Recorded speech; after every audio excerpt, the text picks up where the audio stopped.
समारम्भां शङ्कराचार्यमध्यमाम् अस्मदाचार्यपर्यन्तां वन्दे गुरुपरम्परां श्रुतिस्मृतिपुराणानाम् आलयं करुणालयं नमामि भगवत्पादं शङ्करं लोकशङ्करं शङ्करं शङ्कराचार्यं केशवं बादरायणं सूत्रभाष्यकृतौ वन्दे भगवन्तौ पुनः पुनः समस्तजनकल्याणे निरतं करुणामयं नमामि चिन्मयं देवं सद्गुरुं ब्रह्मविद्वरम्. So how many of you were able to read the first 35 pages? Okay. How many of you didn't have the book so you didn't read? Okay. Please read. Because that introduction is very important. Some of us may know, but still certain things that Gurudev has written in them very powerful. So we saw that the great rishis, they are the subjective scientists, and they inquire into this very fundamental aspect of life itself. And when they inquired into the basic aspect of life, what is life? They said every life is a series of experiences. Every experience is made up of three aspects: experiencer, experienced, and experiencing. So this experiencer is the one on whom everything depends. And we were seeing that experiencer has different aspects of the personality. Now, I'm going to go back a little bit in this because the first class when we did a few aspects. Some more are to be covered in the introduction. So we saw that the experiencer has 5 layers of the personality: Panchakosha, Annamaya, Pranamaya, Manomaya, Vijnanamaya, Anandamaya. We will come to that. And also that these are not in alignment with each other. So when they are not in alignment with each other, there is a lot of disintegration. There is a lot of dissipation of energy. So to align these is where we have the need for religion. So you take that portion in the book where Gurudev has said about religion, the science of life. Which page number is it? 15. In that you see beautiful line Gurudev has written: religion is not for the animals. Among the buffaloes and the tigers we have no religion. What does that mean? Religion is for the thinking being. Religion is the remedy to the particular unrest felt by man even when he is fully equipped with all the best in life. Because many people think, what is the need of religion? Today that is a very popular thing, no need of religion. And one will go ahead to say, I'm spiritual, not religious.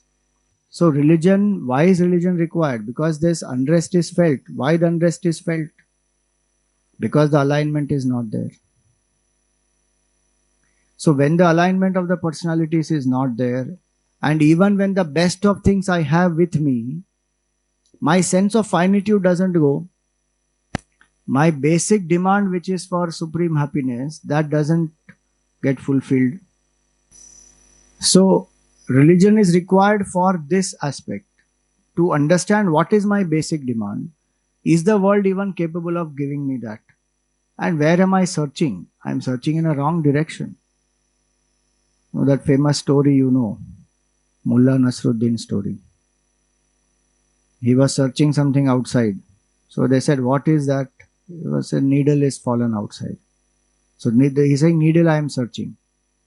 So everybody is helping him, and some 20 minutes, everyone is searching here, there, everywhere, but they can't find the needle. Then one man asks him, saying, it's a dumb question, but let me ask you, where did you drop the needle? He said, the needle I dropped inside the tent. He said, why are you searching here? He said, there is a lot of light here. Sounds very silly, no? But that what human beings we are doing from so many lives is that only, searching for permanent happiness outside. So religion is required for that, where we are able to tune up these personalities properly. And here it is that the evolution of the human being takes a different level now. Till now we have evolved biologically. Now see, in this Gurudev's approach is so beautiful.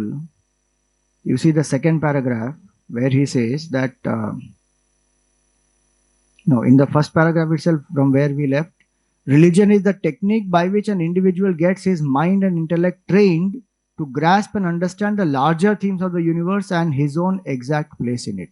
That's the job of religion, to bring us the bigger picture, to make us understand why, make us understand how certain things can be aligned, and how do I know what is my role in this, and how do I know who am I truly.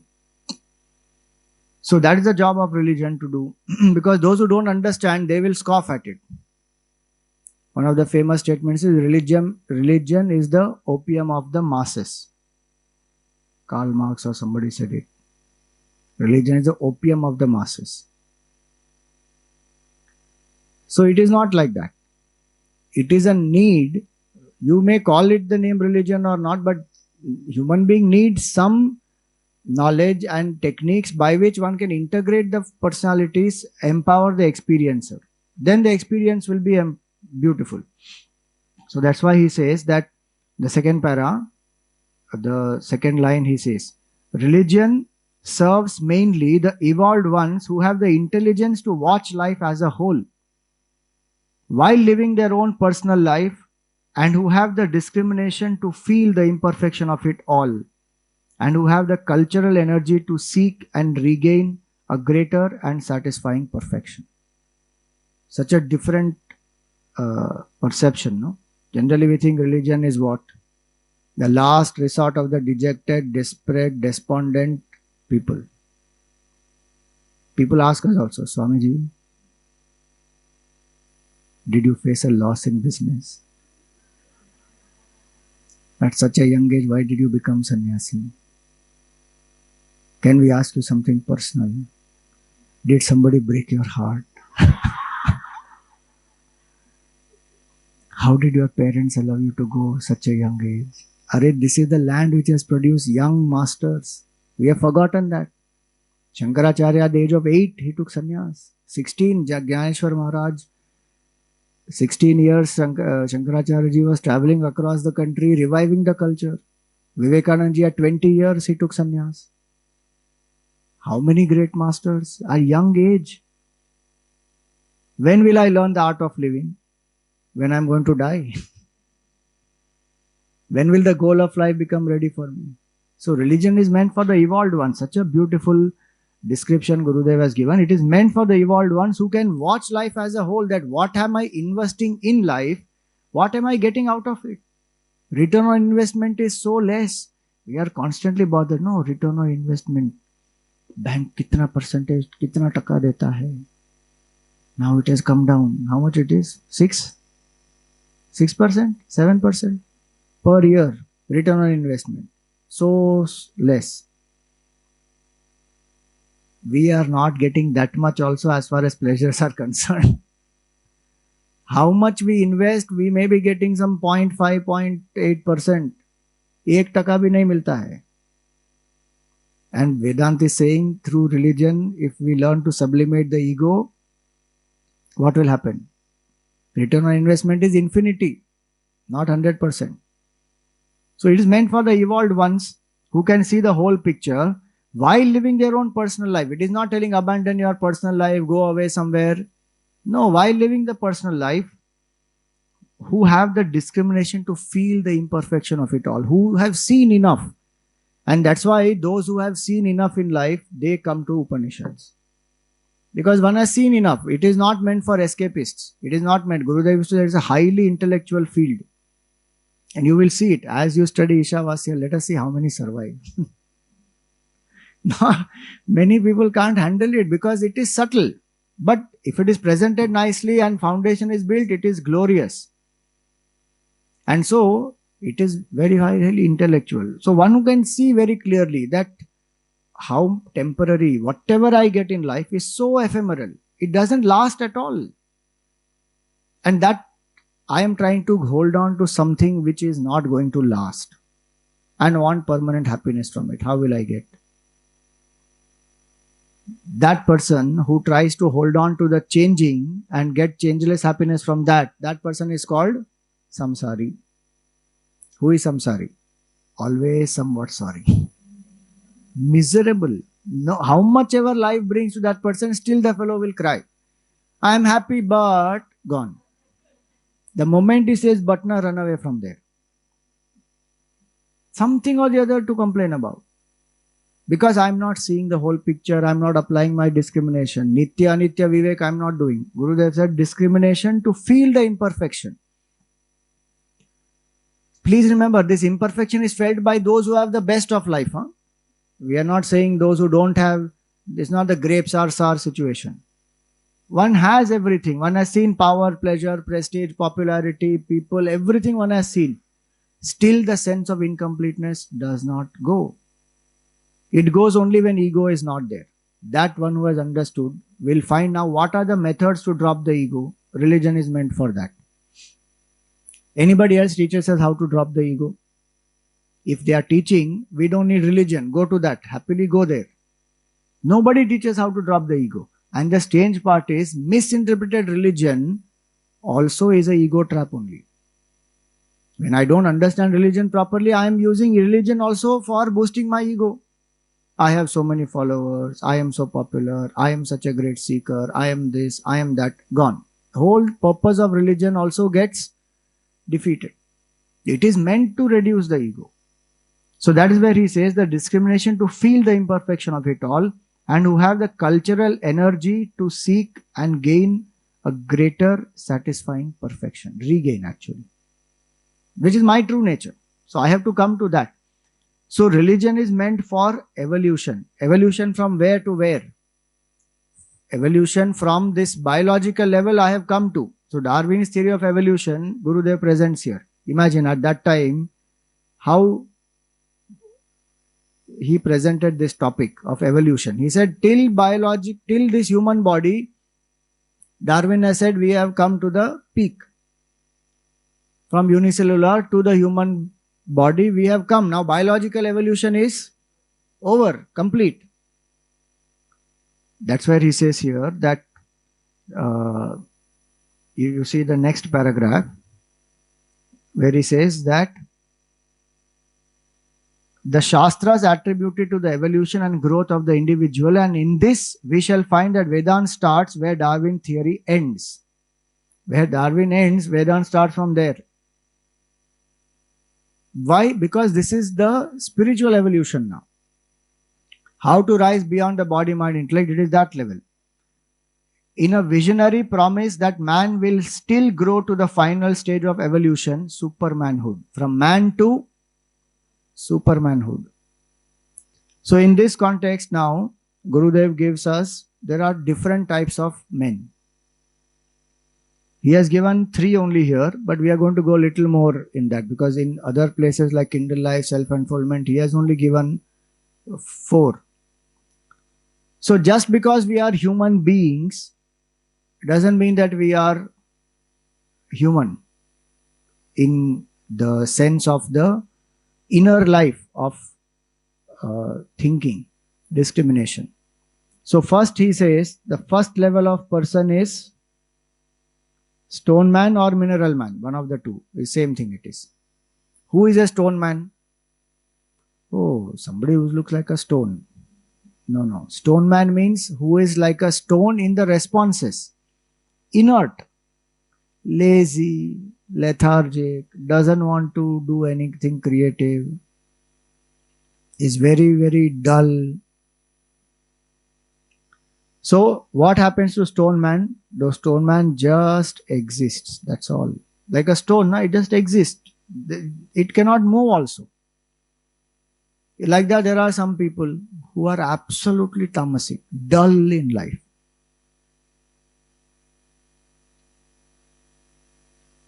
One man, he came late to the office.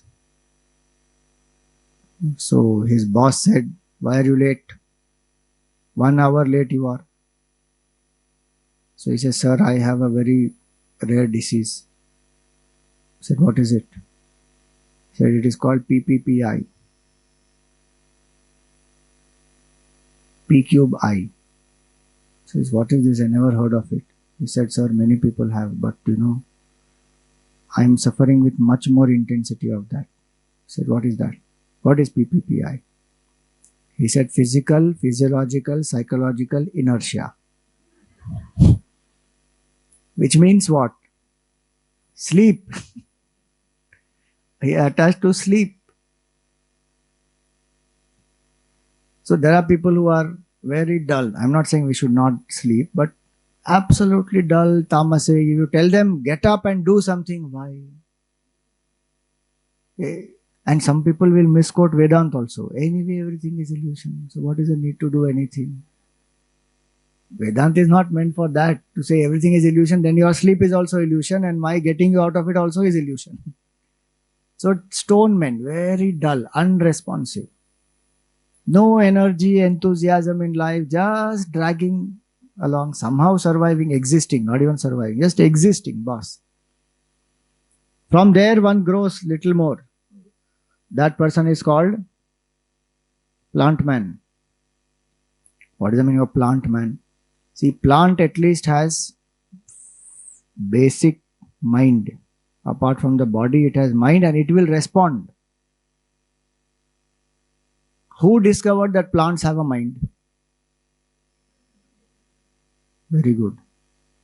J.C. Bose. And he is the father of wireless communication technology also, not Marconi. Okay. J.C. Bose was the first person who spoke about wireless. From there, the thing has begun. So plants also have basic response capabilities and they have mind. So they will respond if you speak to them nicely. One tree was transported from Australia, redwood tree, to Siddhabari ashram. If any of you go to Siddhabari, you will see right outside Ram Mandir, there is one redwood tree, big one is there. So that time they transported. It was not that big that time. They brought it.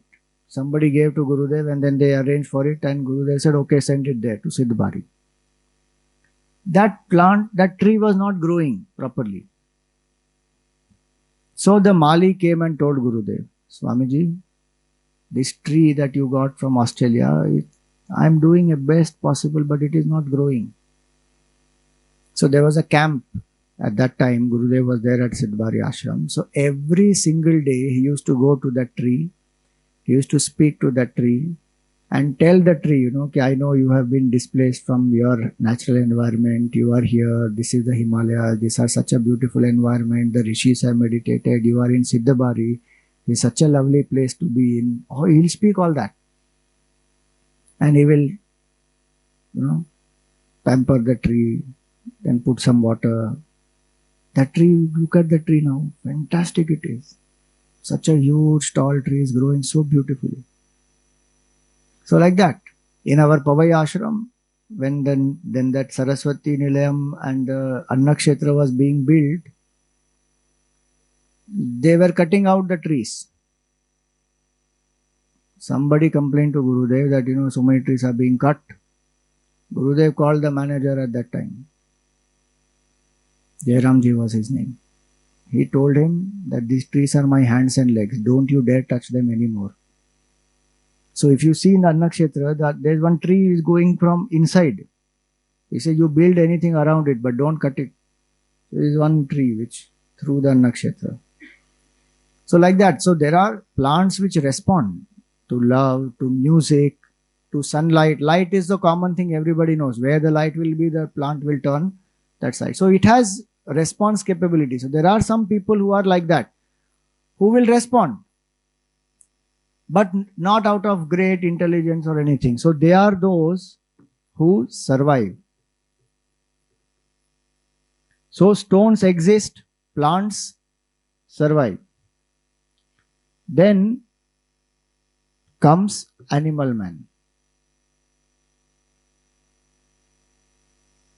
Animal, who is an animal man? That animal has a developed mind, can go through different emotions. But animal doesn't have the buddhi that we have. So there are people who will act out of impulsiveness, emotions, no control over emotions. Animal also has no control on the ability to consciously change. So all types of animalistic tendencies are there in us human beings also, because we have evolved from there. So animal man, so exist, survive. So the animal grows. You can train the animal to a certain extent. So the dogs, you can train them, parrot, you can train, different animals you can train. Even this ferocious lion, tiger, all of them, in circus and all, they get them trained. So animals, they can grow, they can get trained, they can respond to many emotions, much more evolved than plant. Same way there are human beings who will respond, but very animalistically. Some things they will express instinctively, no control. Emotions rule much more, instincts rule much more. So this is not in a bad way when we say animalistically. It is only to understand that they respond more out of instinct. Same way animals, human beings also are responding more out of instinct. Don't use buddhi at all. And that happens, very simple example I'll give you. In what? Not very complicated. In forwards. Doesn't apply buddhi at all. Dhan goes on forwarding. Arey bhai, you first read whether it even makes sense or not. Just forward. Reaction to people and also we know, so I'm not giving those examples. If somebody tells you are a fool, finished, I'll start reacting. You know why the reaction is? Because how did that person know the truth? I start reacting. And then he told in front of everybody. He should have told me privately, I would have still not reacted. But he told in front of everybody, you are a fool. So now everybody also knows. Till now I had kept it secret. React, doesn't think properly. So emotional reaction, how much they happen. So that's animal man. Then comes man. That man lives, if he lives at the level of man. Who is a man? Person who lives values uncompromisingly, who uses buddhi to at least do some basic discrimination. That person is called man. Who lives up to the human dignity is a man. Who will not react just like that, who will not be dull, tamasic all the time, who has certain values, ideals, who lives up to that. That is a man. Now till this much human being, till this much nature has brought us. See, this stone, plant, animal, man, also that evolution, just like it happened biologically, psychologically also this evolution is happening somehow. One who has come to man now can take charge of one's life. See, one can come, there are different ways. At different times we are different types of men also. But consciously to live man level, and then now to rise to what they call it as supermanhood or God-man. So man lives and man evolves. Actually, evolves is better option, more than lives. Man evolves. And Superman actually rejoices. Because that person experiences infinite bliss. Human being is capable of that. Not only human being can experience infinite bliss in their own heart, but human being can also, one saint said, that मनुष्य में इतनी ताकत है कि वो भगवान का भी बाप बन सकता है. Meaning Bhagwan, when he takes avatar, will happen through some man only, no? Human beings. He says human being has that capability. Just to ensure that we use our human birth well. So this evolution, systematically, how to do, religion is meant for that aspect.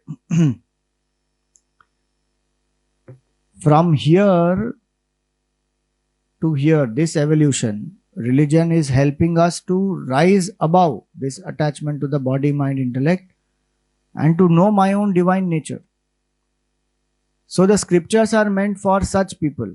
Now, sometimes what happens is that people start discriminating, that you are not a fit adhikari, because the word adhikara means qualified student.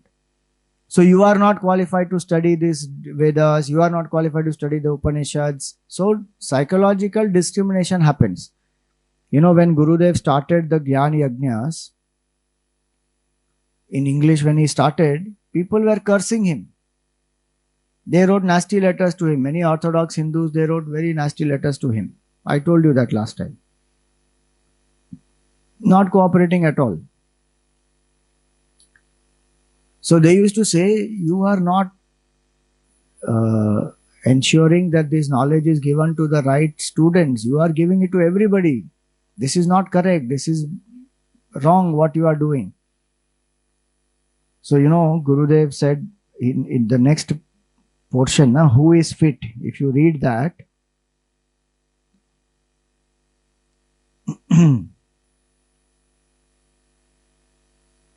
see from the beginning when we read that. When I say adhikaris, I am not repeating the word in the connotation in which it has come to be used by the orthodoxy, who made use of it to keep us all, including themselves, in complete darkness regarding the sacred wealth of knowledge contained in our scriptures. It is this foolish policy that has brought about the Hindu decadence. The priest class of a bygone past, probably where there was a mighty era of ecclesiastical government, misinterpreted Mother Shruti's intentions and successfully created a community of Vedantins and a vast community of ignorant mules out of the glorious Aryan stock. See that? Ignorant mules. What is the meaning of ignorant mules? A mule is a donkey. You load gold on it also and take the mule, knows nothing about its value. This analogy actually Shankaracharya ji has also given. That people who study Vedanta but who are not having the right purity of mind, they are like the mules, having the knowledge of Vedanta but not knowing its value.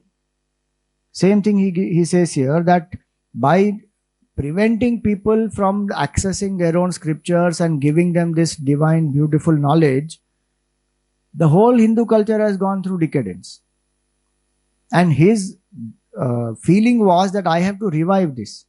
So he came down and he started giving the knowledge. As the time passed on, when the majority of the Hindus were ignorant of the real signs of religion, the priest class, also grown indolent in their riches, stopped themselves from getting educated in the scriptural textbooks. Thus we, both the priest class as well as the laity, came to live a tradition of ignorance with its concomitant superstitions. This is the condition even today, no? That time is much more severe. Today, much more available. But I'll tell you, with social media and all that, along with the advantages, there are a lot of disadvantages also. Yesterday, one article has come in Times of India. How much it has confused people. If you read that article, it has confused everybody. So many people asking the question, is speaking tree. Is Hinduism timeless? Hare Rama. This properly applies to that article. Completely ignorant of the culture, one has gone and written that article, confusing thousands of people. Classic example of blind leading the blind. Veda is not a book at all. And those people who are historic, wanting to know about history, tell me honestly, Earth has survived for how many years? The age of Earth is 4.2 billion years. How many years is human history? In that, at least their human history will be some million years. It cannot be some 100 years or 1000 years. Neanderthal man onwards is been there. Ice Age or whatever that is. Our human history available is hardly 5000 years. What do we think that is authentic? Everything has to be historical. So they will say Rig Veda is the oldest Veda, which is the historical account. And in the Rig Veda, there is no account of Mahabharat war. Kamal. Rig Veda is your authority. Only 10,000 years. First of all, Veda does not mean a book. Veda means knowledge. And knowledge is eternal. Where is the knowledge? Where is the beginning of knowledge? Can we say law of gravity is 700 years old? Science is 700 years old, can we say? Book of science, which will be written by some people, science as a body, some scientists came together, compiled it. That book you can say some 700 years old, 400 years old, whatever you say. Knowledge of science is eternal. Gravity, was it created at that time? When Newton discovered it or Aryabhatta discovered, gravity has been there for a long time. And that knowledge which reveals at that time, that's the Vedic knowledge, which different cultures are saying is timeless. Chinese culture and the Jain culture, Buddhist culture, they all are saying knowledge is timeless. What is wrong in that? So when we don't understand properly and when we have a vested interest to prove, then we are destroying the faith of people. Which is what the priest class did, which is today the so-called intellectual is sitting and doing there. In the name of freedom of expression, one can write anything.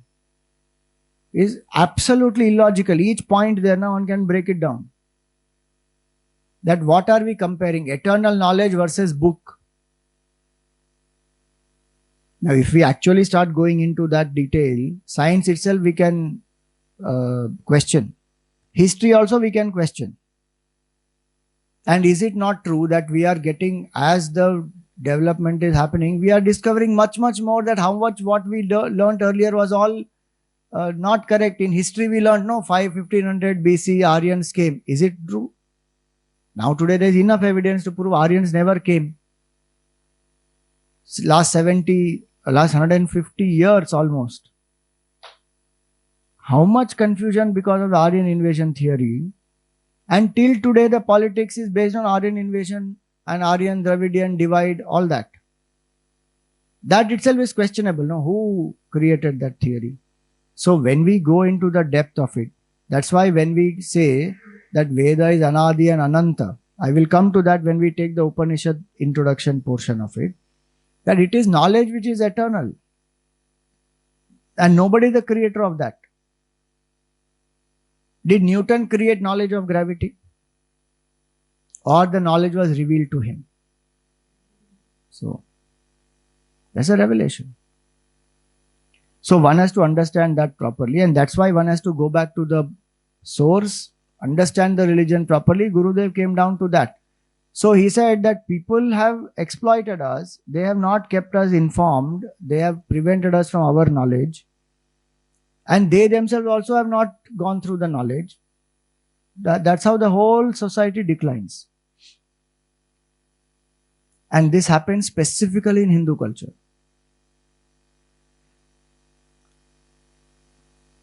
You see, the Muslims, they will go through their Quran. The Christians, they will go through their Bible. The Hindu people, if you ask them, we have so many books, Swamiji, so we don't go through any book. What is the authority of our books? What is the authority of our culture? Which is one main book of our culture? Bhagavad Gita. There is no main book. Wonderful. Veda is the main book. Veda is the main book. From there everything comes. Even Gita is the sar of the Veda only. Puranas are the depiction of the Vedic principles. Veda is the main book. Vedo Akhila Dharma Moolam. That's our foundation of the Sanatan Dharma is the Veda. So we have to know what is the main book. Today we may not be able to read directly the entire Vedic literature. So the science, which is the essence of the Vedic literature, is the Upanishads, which we are studying today. Essence of that is the Bhagavad Gita, which we are studying today. Practically, it was demonstrated by the Lord through Ramayana and Mahabharata. So how many of us even study Ramayana and Mahabharata? The amount of interpretations available out there are so many that we ourselves don't know what is written in the Ramayana and Mahabharata. So we go by popular versions. So one has to read what is the source. If you read Ramayana, if you want to read Ramayana, pick up Valmiki Ramayana of Gita Press and read. That is verbatim translation of the shlokas. Nobody's interpretation it is. Then at least I know this is written in my book. Mahabharata. English version is there. K.M. Ganguly's version. Beautiful one. Read that. If you are comfortable with Hindi, Gita Press has printed shlok by shlok in Hindi with Hindi translation, 7 or 8 volumes, big. So we should open our books and read. Then we will know, and we will be able to then speak also with proper courage and clarity that this is written in my book, not depending on somebody's interpretation. Our children must know the originals. Why should the children read somebody's interpretation, and what vested interest somebody may have, we don't know. So we should read, and that's what Gurudev did. What he did, brought the scripture to the hands of the people, told them, you must have the book in your hand. It sounds simple step, but there is a lot of vision behind it. Now, those books which were kept aside and people used to worship them. The Gita, how many people have done Gita Arati? Before some 50, 60 years, not everybody was even reading the Gita. Only Arati. Keep the book, do the Arati. No need to open. Made it into one ritualistic symbol there. Prevented and made people think that, if you read this, to read this, you must have special qualification. So when somebody told Gurudev that you are giving his knowledge to everybody, you should decide. Now, first of all, as a seeker, can we discriminate who is fit, who is not fit? How to do that? Judgmentalism, one has to be sitting in judgment. You are adhikari, you are not adhikari. Then what they will do? No, by birth, those who are Brahmins, they all can be allowed, rest of them not allowed. That is again wrong. That's not what the Shastra is telling us.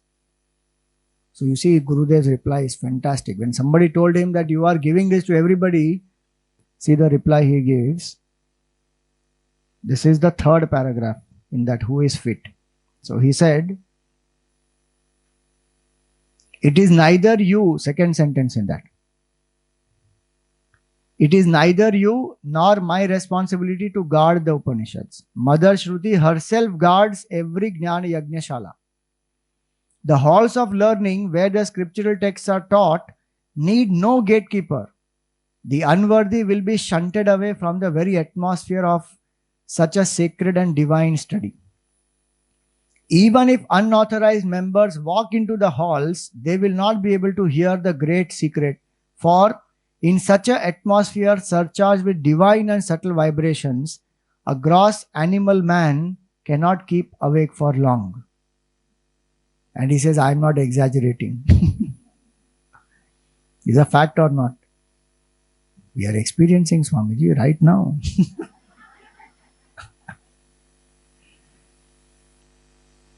Brahmaji gave abode to everybody when he created the whole creation. So Nidra Devi also went and said, where will I stay? You give me an abode. Brahmaji said, go stay in satsang. I am not joking. It is written in that Bhagavad Mahatmya and all, it will come. Satsang is, the people got, Nidra Devi got the abode. What? Satsang. So people happily sleep in satsang. And especially heavy books, Vedanta and also one. Then one says, I had such a nice experience. You were talking about deep sleep, I was living it. Got it. So we don't have to judge. What Gurudev's vision was, the Shruti Mata will judge herself. Those who are adhikari will get it. Those who are not will exit. Anyways will exit. Their punya karma or their mindset will not allow them to sit there. So we don't have to worry about it. So hence he says in the next para, addressing these men, the Shruti in extreme kindness advises them not to waste their time attending such satsangs, but to go out to any field of dynamic work and thus gain the necessary inner qualities which will make them fit to profit by the discourses. So there is no condemnation of anybody in our culture saying you are anadhikari, you are not fit, you are to be denied this knowledge. No. If you are not fit, go, do karma yoga, do seva, purify the mind, become fit, come back. Nobody is written off. This is the beauty of Hindu culture. Nobody is a gone case. Nobody is going to suffer eternally in hell. Nothing. So that's the beauty of this. So what did Gurudev want through this? He wanted Hindu Renaissance. See the next para, he says, from the above, it is clear that the interpretations of the intolerant orthodoxy are baseless, and the Hindu Renaissance can no longer wait upon these meager excuses. Every intelligent man of culture and mental purity has a right to the great heritage of our rishis. Hinduism minus Vedant is only a dead religion. Vedant contains a cream of all human experiences. So beautiful, powerful lines. Through this, he wanted a Hindu Renaissance to happen. If every Hindu is proud of their culture because it is rooted in Upanishads, we will see how it is rooted in the Upanishads. So this evolution is what religion wants. From a man to a superman or to a divine man, through the proper study of the Vedas and the Upanishads, he envisioned that. So then he goes on to say in the next page you take, the technique, that section which is speaking about the technique, where he says that all religions of the world in their fundamental rituals provide sufficient technique in evolving the animal man to the man stage. So these rituals help to do that. They will integrate the body, mind and intellect. Rituals are not meant only for, these are not some blind rituals. They are proper scientific techniques which will help to train the senses, which will help to refine the emotions, which will sharpen the buddhi. So that which helps the human being to train the body, mind, intellect. See, when we do a puja, simple example, what is more easy, you tell me? Is puja more easy to do or meditation more easy to do? Why? Because the senses are all engaged. In meditation, I have to withdraw all the senses. How much can I live with withdrawing the senses? For how much time can I live? Mind will again start wandering because I am not used to that. But in a puja, what happens?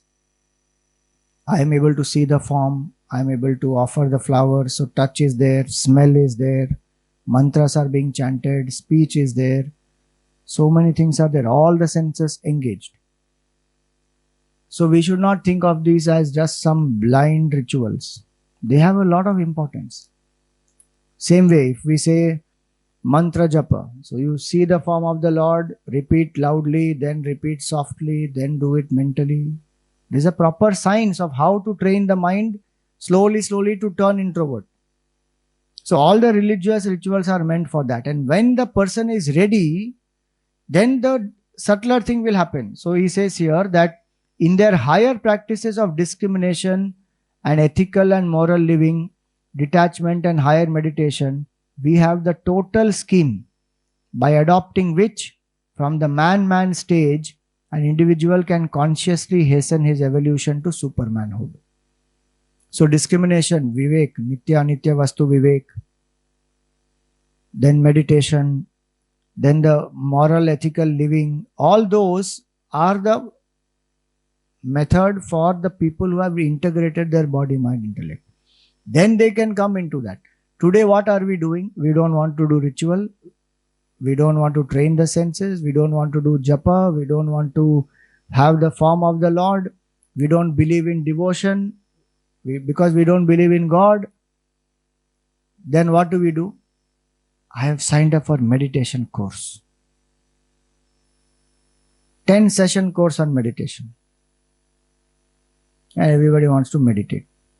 And the first question they will come and ask after 2 sessions of meditation is, Swamiji, my mind is wandering. Can you suggest some technique? What technique can we tell? If the mind is not purified, even if I tell you a technique, you do japa, will the mind abide in that? Japa I do, Gayatri Mantra I chant, but after some time mind wanders again. It becomes mechanical. You watch back-to-back movies, no? Binge watching some TV, what is that? Netflix series. Does your mind wander? No, that doesn't wander. Like this. I can sit 10 hours also. One shot, I finish seeing all the episodes. Why it doesn't wander? I love it. So why don't you love the Lord? I don't believe in God. Tell me a technique to concentrate. Okay, take one tip of a candle and stare. After some time, we will say, I have a headache now. What can we tell you? Think about it. Stare on a dot of a wall, tip of a candle. And I have done all these techniques. I don't know if some of you came for one meditation camp I did 2 years back. In Kolvan, we did a camp. All these techniques of concentration, we had a session. You attended? Everything, Om, that Buddhist bowl that you move like this and Om sound will come. So you concentrate on Sagun Nirakar because Om doesn't have a form. Concentrate on Sagun Nirakar, put a candle. So they all were sitting in the room. Each one had one candle in front. They are looking. Invariably, all people came back saying, headache ho gaya abhi. And the super hit session was what, with the form of Lord Shiva, they were sitting and doing japa. One. That was super hit session because then they understood, this is candlelight meditation. It can appeal to some people, but after some point, where will I engage emotion? See, breath control, candlelight meditation, dot meditation, space meditation, all that one can do. What is the main problem? Emotion is the main problem. I don't love it, my mind will start wandering. If I love it, hours will go without any problem. For that, bhakti is required. So instead of dismissing all these and just jumping straight into the meditation part, what Gurudev said here, meditation is the last thing he wrote, higher meditation. There is nothing before, there is nothing after that. Before that, so many things. Am I following all those? He has given proper scheme here itself. Rituals, then discrimination, ethical values, detachment and higher meditation. 5 steps. If I follow these 5 steps as they are, I will become fit for meditation. I will realize the supreme truth. Because it is a science. What Vedanta is also telling us, it is a step-by-step method. Do it with that, you will reach. Even a great master like Ramana Maharshi said, Pujanam japa chintanam kramat. First do puja. In that puja also, physical puja, then mental puja. Then worship the whole world as the divine. That is his definition of puja. Then comes japa. Then comes meditation. In japa also, loud japa, soft japa, then mental japa. So this proper step-by-step approach, which is the science, which is why it is religion. Now if I don't understand that, I simply take anything, anyhow, jump. Will we do that with science? Think about it. Will you take a book of quantum physics and start reading? One has to read basic physics first, then metaphysics, then come to quantum physics. I don't do that for any other thing. But in religion, no, leave all this. When are you conducting meditation course? I want to join that. If you tell people, why don't you study the basic book first? No, I want to study Gita. Gita class hai to batao. No, Kindle Life you study, self-unfoldment you study, Bhaju Govindam, Tattva Bodh, then come to Gita. Utna time nahi hai Swamiji. Gita at a glance dikhao. I am doing one now. 20 session course, core concepts of the Gita. उनको क्या glans मिलेगा पता नहीं, मैं तो कर रहा हूं बिकॉज मुझे तो ग्लैंस मिल रहा है. Some will of course know, I'm not saying no, but many people. So to what level can we explain? Then one has to speak all this basic thing through the Gita. Just prepare. Even right now what I'm doing is not even the Upanishad. I have not even come to the beginning because the introduction is so long. And I got the feedback also. Many people read the 35 pages and they said this level of English is very high, I can't understand. See, so many people gave me, not one or two, many people gave me that feedback. That's why I asked how many people read. And the thought process one is not able to follow properly some places. So I'm taking this introduction because otherwise, if I straight jump into Ishavasya Upanishad, by the end of it, I will have practical experience of Ekameva Advitiya Brahma. I will be sitting here, Rishikesh also is not required because only I am there. What webinar will be done? Gurudev said, no, you will bump out of it. My job is to ensure you don't bump out of it. That's why Gurudev also gave such a long introduction when he started giving talks on Ishavasya. So long introduction. Everything in the basics he has covered in this. So now that is where the beautiful technique is this.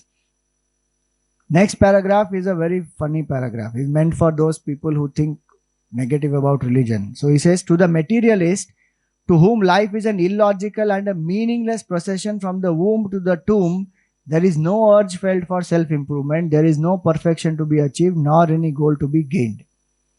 To them indeed, religion is an opiate for the people, a conspiracy of the rich, a diabolic extravagance of public time and public wealth, etc.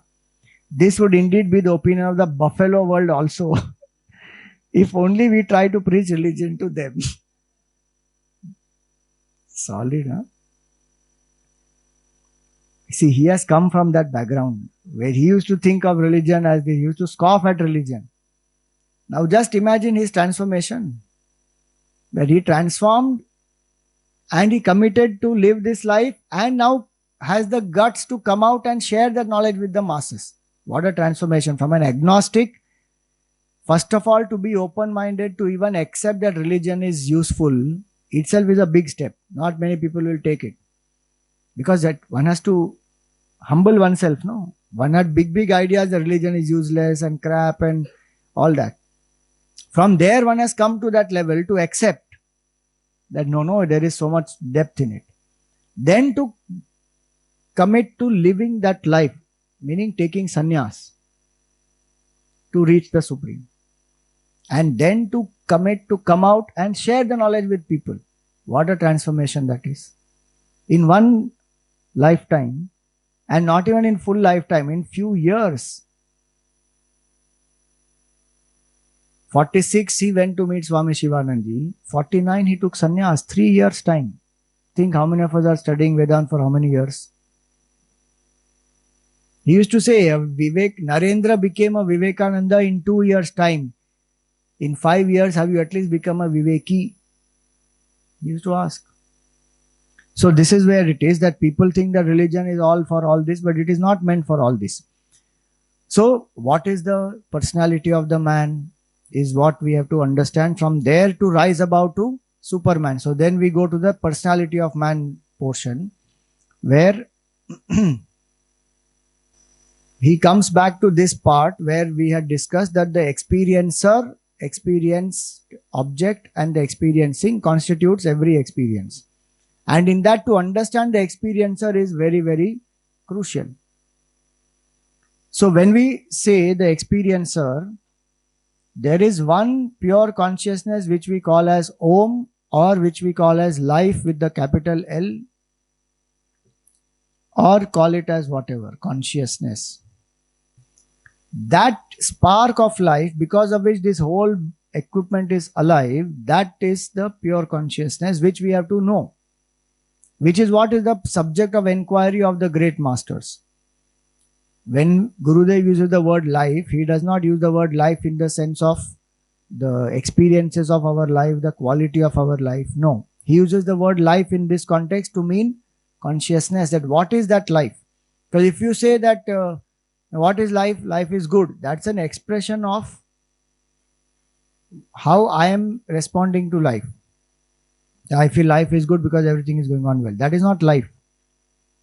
So that's why he says here now that this Atman, the self, called as Om or consciousness, that is on in the sixth para in this personality of man. That this sacred life is that because of which we are alive. Whoever it may be, he used to say congenital idiot or the greatest genius, everybody is alive. What is that life which is making us alive?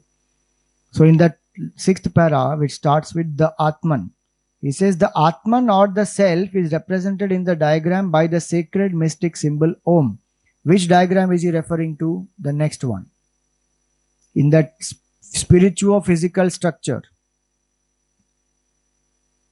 Om is that spark of life, that pure consciousness which enlivens this.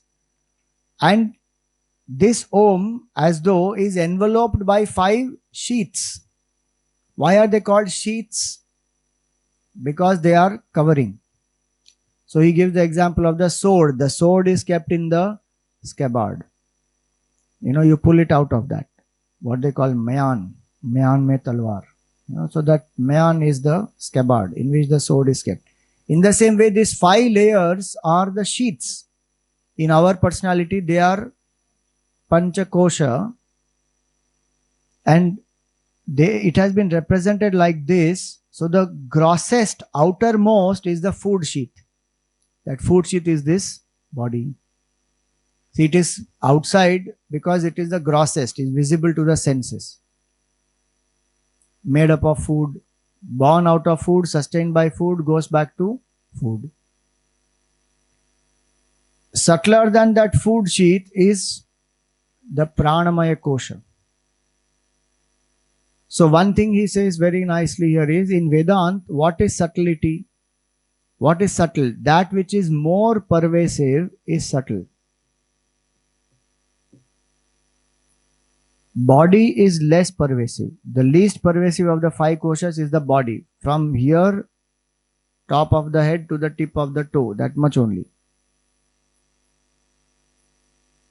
Some Gurudev used to joke, some are less pervasive, some are more pervasive. But nobody is all pervasive at the body level. So that body has its own height, weight, that much it is, that body. How that body is enlivened? By prana. The prana, we learnt last time, prana comes from all the 5 elements.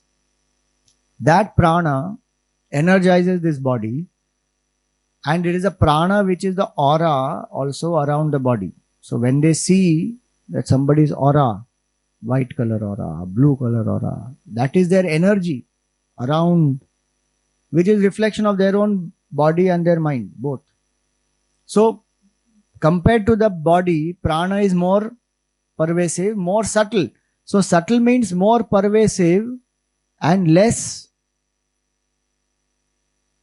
perceived. It is perceived less. Meaning gross body is very easily perceived. With the senses I can see. But with these eyes, I cannot see the aura. I need a psychic vision. I need to train myself, then I can see the aura also. Many people do pranic healing, Reiki. They will do some meditations. They train their mind. Then you can see aura. You can train. And then there are, Kirlian photography is there, by which you take the photograph of that person, then you can see the aura. That camera is made to capture the aura. So it is more subtle, less perceptible to the common eyes. So that's Pranamaya Kosha. And it is this Pranamaya Kosha which people generally confuse with consciousness. It is not consciousness. It is vital energy, that's all. That energizes the body, that energizes the mind. So Pranamaya Kosha, all the physiological systems in the body are governed by the Pranamaya Kosha. So Prana, Apana, Vyana, Udana and Samana. Subtler than Pranamaya Kosha is the Manomaya Kosha, is the mind. What is the mind? It is the seat of emotions, and it is the mind which is the coordinator of all the senses. Seeing, hearing, tasting, smelling, touching can be, each sense will do only its own job. Like the eyes can only see, the ears can only hear, they cannot substitute for each other. If somebody does not have eyes, ears can't say, chalo main tumhara kaam karta hu, I will see. No, hearing capability will increase, but they cannot come to see. Who coordinates all these five is the mind. So we experience everything as a integrated whole, which we have taken for granted, you see. In so many people, that basic capability is not there. They are specially challenged. Connection between the thought and the speech will not be there, or coordination will not be there. You know what they call motor movement, motor skills. Dyslexia also is there. Different things, they go through different challenges at this basic coordination. You know, the eyes and the hands, the senses of knowledge, senses of action don't coordinate properly.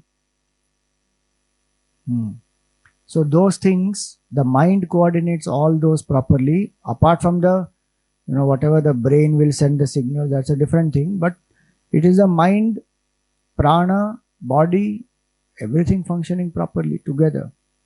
So mind is a coordinating agent, and it is the seat of emotions. Now Gurudev also goes to speak little more about the mind. So I will come back to that once we finish these five. Buddhi, what does the buddhi do? Buddhi takes decisions. Buddhi has self-awareness. Buddhi is a seat of values. All that is the buddhi. And it is this buddhi which it is able to explore the realm of the unknown. Mind only remains in the realm of the known. Buddhi goes into the unknown also. There is a Vijnanamaya Kosha. Hence, Vijnanamaya Kosha is much more pervasive than Manomaya Kosha. Last is the Anandamaya Kosha. The bliss sheath, which we experience in the deep sleep state beyond the body, mind and intellect. In that state, the bliss sheath, there is ignorance, there is vasanas, but in the unmanifest form. So why is it called bliss sheath? Because the trouble-making entity is not there. There's mind and intellect, no? Identified with that, the ego is there. That ego is dormant in that deep sleep. Most notorious child also, when he is sleeping, is so calm. He's an angel. Till he wakes up, he's an angel. After he wakes up, he's a devil who brings the roof down. Can't sit quietly in one place, breaks this, breaks that. But when he's sleeping, so nice. Why? Deep sleep. Ego is not there, troublemaker not there. So the experience of bliss is negative bliss. In what sense? Is absence of all agitations. And being closest to the Atma, absence of all agitations. So one experiences bliss. Which is one of the reasons why we like to sleep. Because in waking and dream, consciously, if I cannot experience happiness, nature has definitely, with lot of grace and compassion, given that option that forcefully at least we will experience some peace in the deep sleep. Now these five koshas, they are called kosha because they cover as though, please remember, they cover as though, they cannot really cover. It is like the clouds which cover the sun. Can the clouds cover the sun? The clouds as though cover the sun. From where? When we sit, when we stand on the ground, on the earth, and then we see, then it appears the cloud has covered the sun. If you are going in the flight, then what do? The clouds, you are riding above the clouds and you can see the sun very clearly where there is no covering at all. So it depends on what is my level. If I am identified with the body, then the self appears covered only. So here it is that which enlivens all the five is that Om, which is that consciousness, which is what Upanishad is speaking about. The real I is what the Upanishad will speak about. But to know that real I today, as different from this Mr. So and so, this whole background is required. Identified with the mind and the intellect, consciousness identified with the mind intellect assumes the identity of the small I. I am Mr. So and so. And then with all the five koshas, when there is attachment, identification, I forgot the real I. Now I think I am this. So identified with the Annamaya kosha, what do I think? I am born, I am man, I am woman, I am tall, I am dark, I am young, I am handsome, I am old, I am going to die. That is Annamaya kosha. And identified with Pranamaya kosha, I am hungry, I am thirsty, I am yawning, I am sleepy, all. I am vomiting, Pranamaya kosha. I am sweating, Pranamaya kosha. Identified with Manomaya kosha, I am happy, I am sad, I am angry, I am loving. Identified with I am in doubt, I am in indecision, I am not able to decide. Should I do Vedanta Fundas or not? After learning coming to Upanishad class, I am thinking, bouncer जा रहा है सब कुछ. I am not able to decide. I finished the Gita course also. It is Tattva Bodh is a basic book. करना चाहिए कि नहीं करना चाहिए? So I am in indecision. Should I come to the class here or should I attend by webinar? Doubtful. Indecision. That is Manomaya kosha. Then Vijnanamaya kosha is decided. I am going to the class. I am not doing Vedanta Fundas. Done. Decisiveness. So I have decided to do this. I am a capitalist. I am a believer. I am a non-believer. I am all the identities that we have. Self-awareness, that is. Vijnanamaya kosha. And what is Anandamaya kosha? While I am in it, I cannot explain it. But when I wake up, then I slept like a log. I did not know anything. I had a power nap. Today they call it power nap. 20 minutes short nap. Deep sleep. All this is 5 koshas. My experience identified with the 5. What is Vedanta trying to tell us? Arey, you are not this. Why are you confusing yourself to be this? Unnecessary, I have all these identifications. So one point is, how will I recognize this true I? Step by step, I have to withdraw my attention from each level. And which we do in our daily life. There is nothing new that Vedanta is asking us to do. So if you see,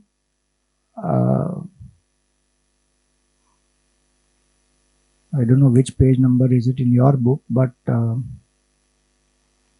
4th page after the diagram.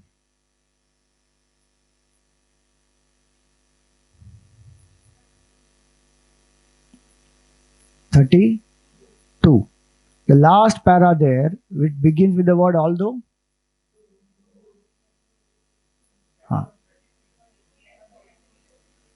33. Although, it should start with although. Yes, so that the paragraph with although. Although we live within each of us the above described madness and confusion of personalities, it is universally noticeable that every one of us is ready to sacrifice the outer for the satisfaction of the inner. This is one line to be marked.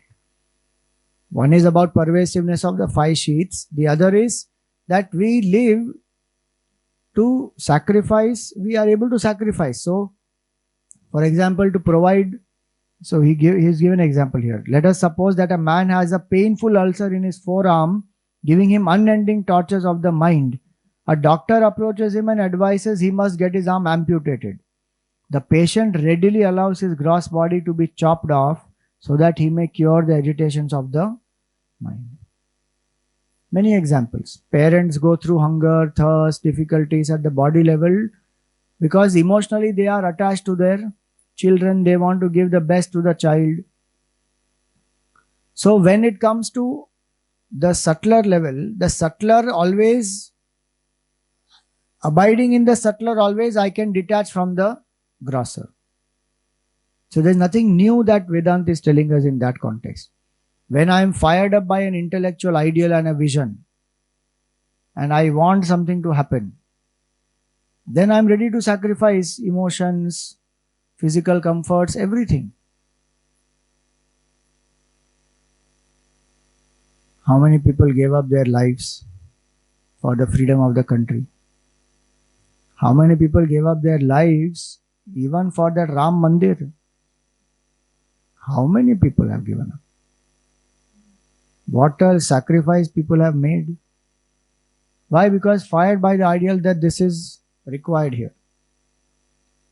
So identifying with the buddhi, then I can drop attachment to the mind and the body and the people outside, everything. So subtler kosha I identify with, I am able to let go of the gross. Now you apply that principle to the subtlest. Identifying with Om, I can give up attachment to all the five. Which is what the purpose of understanding the five koshas also is this. That from body level to mind, to prana, prana to mind, mind to intellect, intellect to Anandamaya, and then beyond. That is what I have to do. So withdraw. And which is why those values, etc., will help us. What we learned last time, no, 3 important values that will come now. That those 3 important values, they, Satyam, Ahimsa and Brahmacharya, they will come now in some time. That they help us to live, integrating us at all the 3 layers and then rise above it to know the Atma.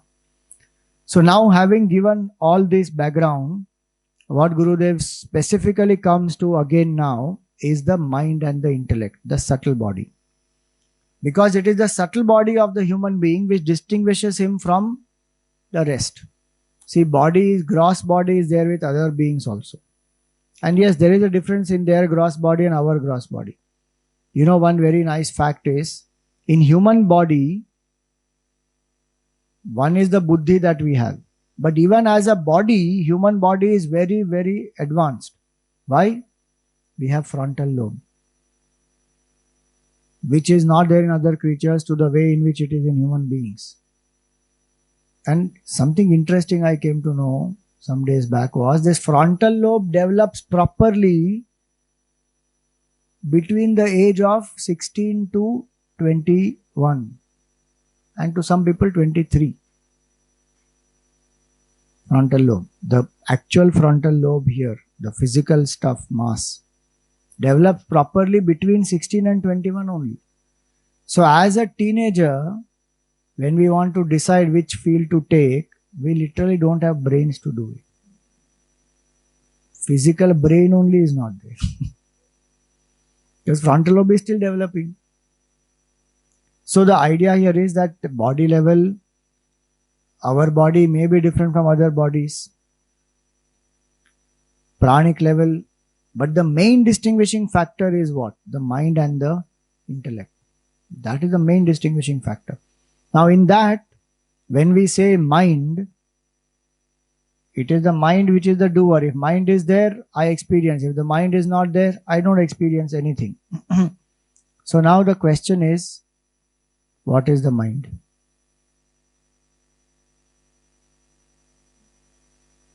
Standard definition. Chinmaya Mission members will know. What is mind? Flow of thoughts. Why can't it just be thoughts? Why flow is required? I can say the mind is thoughts. Or some people say mind is desires. Why not? Why flow only is required? Because it comes in succession. Because they come and go. No doubt, they come and go, they comes in succession. No, why they come is a different matter. Because of desires, thoughts come, that's a different matter. Right now, we won't go into that.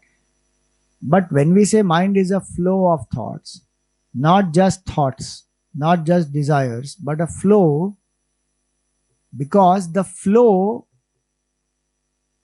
creates a delusory entity called mind. Gurudev has written that. For us, mind is a real entity. You see the flow of water.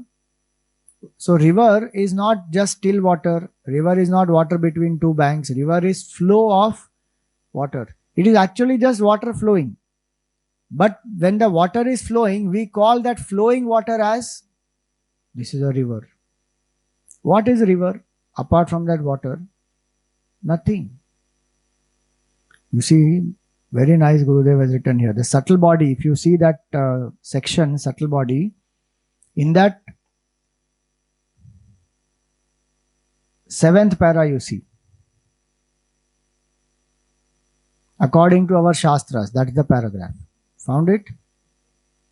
37. According to our Shastras, thought is but a manifestation of the mind, but the mind itself is a delusory nothing, seemingly conspicuous, a delusory something created when thoughts flow. See? Before entering Upanishad only, mind is blasted. No mind. It's a delusory something just got created. This is better understood if we take the example of a river. The river is not water, nor is it water with two banks. A river is there where water flows. The flowing is the essence of the river. Similarly, thoughts are not the mind, but the thoughts flowing one after the other in an unbroken continuity create a delusory something called the mind. This, nowhere else in the literature of Gurudev you will find this paragraph. Everywhere you will see this mind is a flow of thoughts, quality, quantity, direction, all that will come. Here one shot proper, he said the flow is there, that is why it creates this delusory entity called mind, which is simple to understand. In another example also we can take. You know, when we were small, even now it happens in many places, festivals when they come, no, they will create one whole picture of one Devi. Let us say now Ganesh Chaturthi. So one picture of Ganeshji will be created with all bulbs. Each bulb is blinking. And from the hand of Ganeshji there will be some rays of light coming, grace of Bhagavan. So it will look as though the rays of light are coming. Then behind there will be one chakra which is going round, round, round, round, round. Halo is going. So when one sees, Hare, there is one chakra behind. There is something coming out from there. Actually what is, nothing is happening. It's flow of electricity and this bulb is blinking at a particular speed. Then it is creating that illusion. So that flow and that speed is creating the illusion. Otherwise it is not there. Nothing is there. Same way in the movie projection also. 25 frames per second. Then the whole illusion of movement is happening. The movie is being seen. Actually, is there something called the movie? It is all still slides. Same way it is. This paragraph, if we understand well now, the whole secret of realization is in this, that if I reduce the flow of thoughts and if I turn that attention within, I will realize that there is nothing called mind. There is only one Brahman, one self alone. And I am not knowing that self. So I am thinking this mind is real. Tremendous amount of thoughts. I am getting carried away by all of them. So that's where he says the mind is a delusory something. It is only created because of this flow.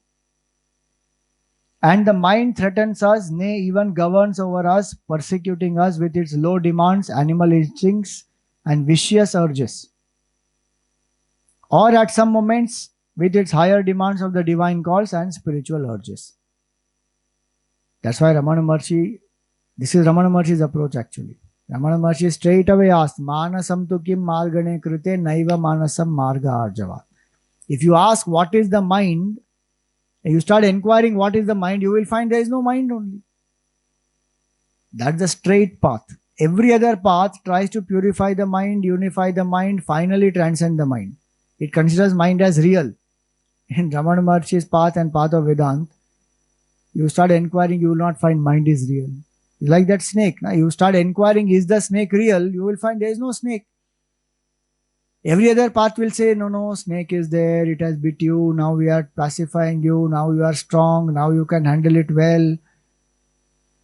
To come to final stage where you say that there was no snake.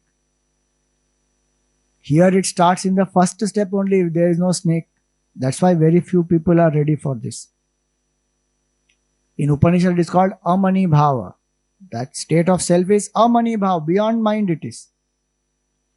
So this aspect of the definition, you see this paragraph you should underline or mark it, highlight, whatever. It's a very, very powerful paragraph that is. Hence this mastery over this mind is mastery over the world. When we say mastery over the mind, what does that mean?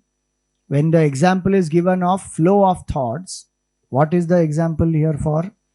That just like the flow of the river, the quality of water determines the quality of the river. Same way, the quality of our thoughts determines the quality of our mind. So, for a Vedantic seeker, one must encourage positive thoughts, not negative thoughts. Negative thoughts, in fact, are weak thoughts. Positive thoughts are much more powerful.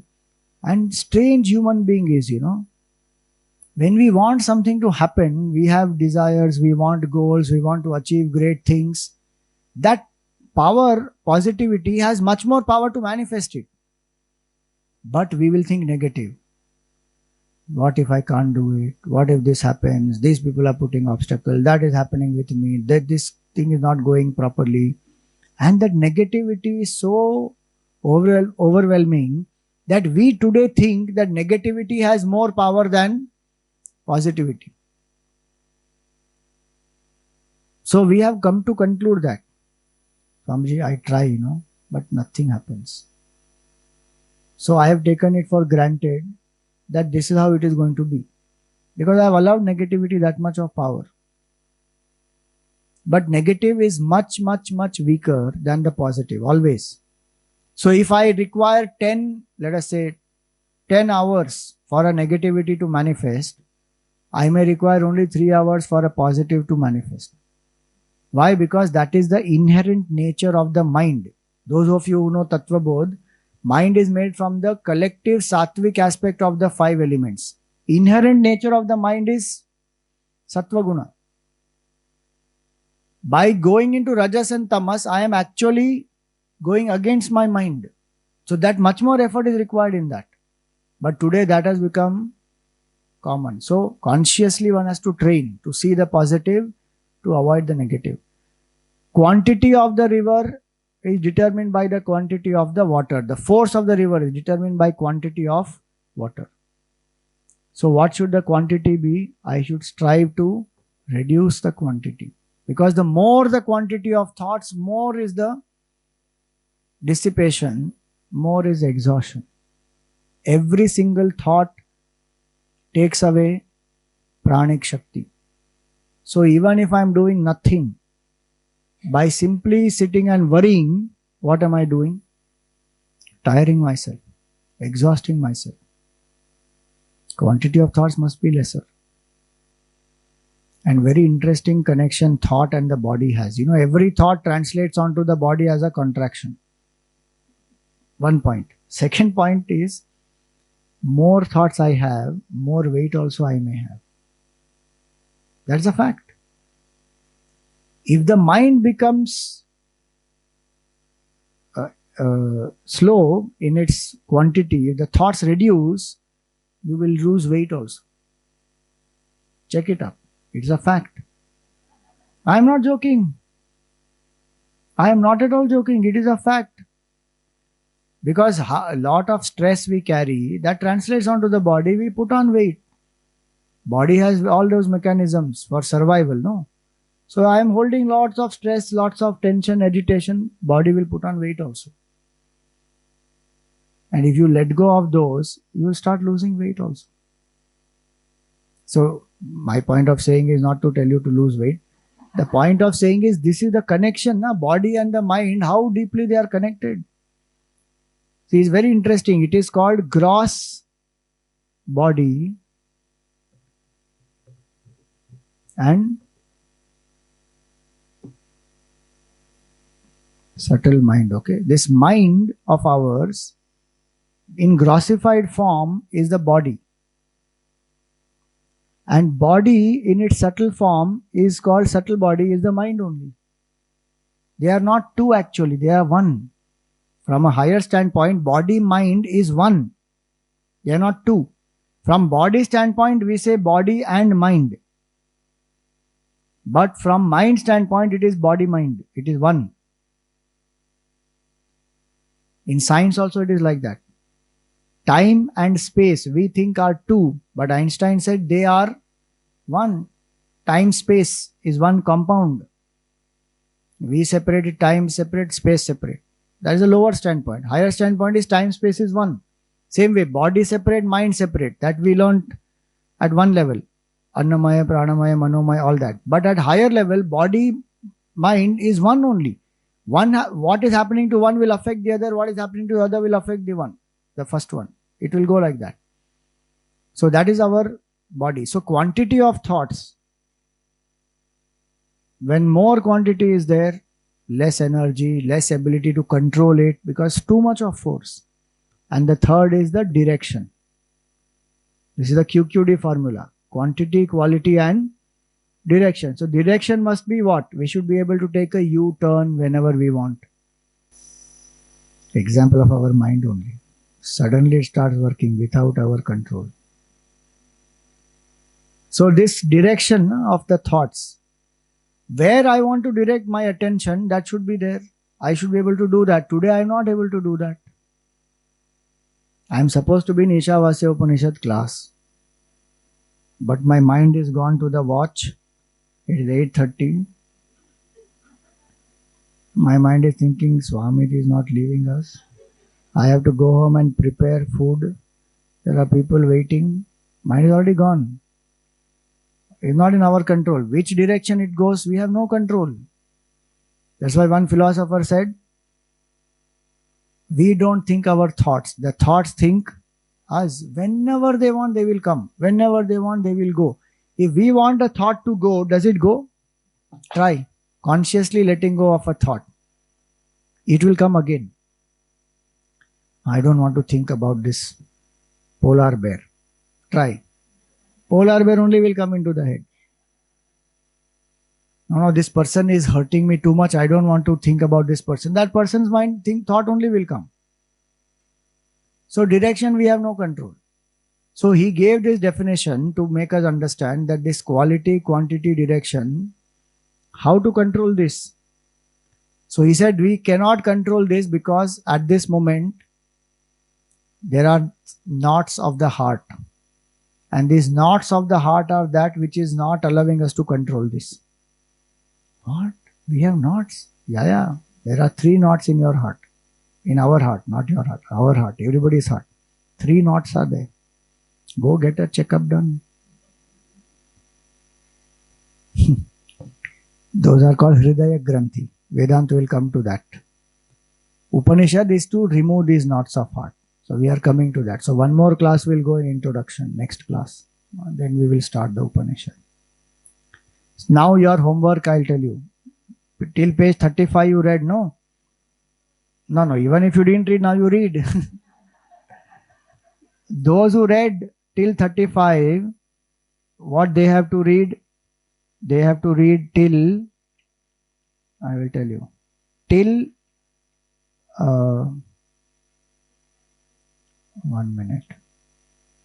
48. Read till 48. That section, the solution. Complete. No. Oh, sorry, I am talking in my book. Sorry. Your book. You do till the portion which comes to the solution. Yeah, 62. Chalo. Till 62. Just read it. Anyway, I am covering in the class. I'm not telling you to mug it up. Read it.